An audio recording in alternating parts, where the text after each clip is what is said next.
আজকে আমি একটা লুচি বানাবো, একটা নতুন জিনিস দিয়ে একটা নতুনভাবে করবো। দেখো, এর জন্য আমি 1 কিলো ময়দা নিয়েছি।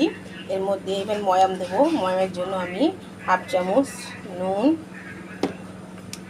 সাদা তেল, 25 গ্রাম মতো সাদা তেল, আর চিনি, আর একটা বিশেষ জিনিস দেবো। আগে এগুলো আমি মাখিয়ে নিই, তারপরে দেবো ওটা। দেখো, যে বিশেষ জিনিসটা দেবো বলেছি, এটা কী বলতো, জোয়ান। এই জোয়ানটা আমি এই লুচির মধ্যে দিয়ে, আজকে জোয়ান দিয়ে লুচি করবো। 10 গ্রামের মতো আমি জোয়ান দিয়েছি এর মধ্যে।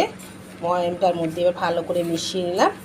মেখে নিয়ে এবার আমি অল্প অল্প জল দিয়ে এটাকে ময়দাটাকে আস্তে আস্তে মেখে নিই। এই অল্প অল্প জল দিয়ে মাখবো। তারপরে আমি এটা আধ ঘন্টা রেস্টে রেখে দেবো। তাহলে ময়দার লুচিটা কিন্তু খেতে অসাধারণ হবে। দেখো, মাখা হয়ে গেছে। এবার একটু উপর দিয়ে তেল ছিটিয়ে দিই, ভালো করে তেলটা মুছিয়ে দিই, দিয়ে ঢাকা দিয়ে রাখি আধ ঘন্টার জন্য। ময়দাটা কি সুন্দর সফট হয়ে গেছে। ময়দাটা সফট হয়ে গেছে একদম। এবার এটাকে লেচির মতো আমি ছোটো ছোটো গোল গোল করে নেব, এরকম লেচির মতো। এইভাবে ছোটো ছোটো লেচির মতো করে নিই। এবার দেখো, এগুলোকে বেলেছি। এই দেখো, এরকম করে ছোটো ছোটো করে গোল গোল করে, এই দেখো এইভাবে সবগুলো বেলে নিই। ভাজা হচ্ছে,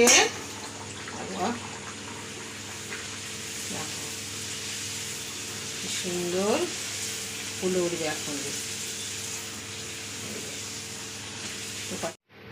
একদম ফুলে গেছে লুচিগুলো। আর মিষ্টি রানি খাবে, তাই তো? হ্যাঁ, গরম আছে নাকি? চানা মশলা দিয়ে, জোয়ান দিয়ে আজকে লুচি, তাই তো? হ্যাঁ হ্যাঁ, দারুণ। লুচিটা কেমন লাগছে জোয়ান দিয়ে? সুন্দর লাগবে। আর চানা মশলাটা দিয়ে আরও ভালো, বল। দারুণ লাগছে। দারুণ লাগছে। শুধু চুপচাপ খাওয়া, তাই তো? খেয়ে নে।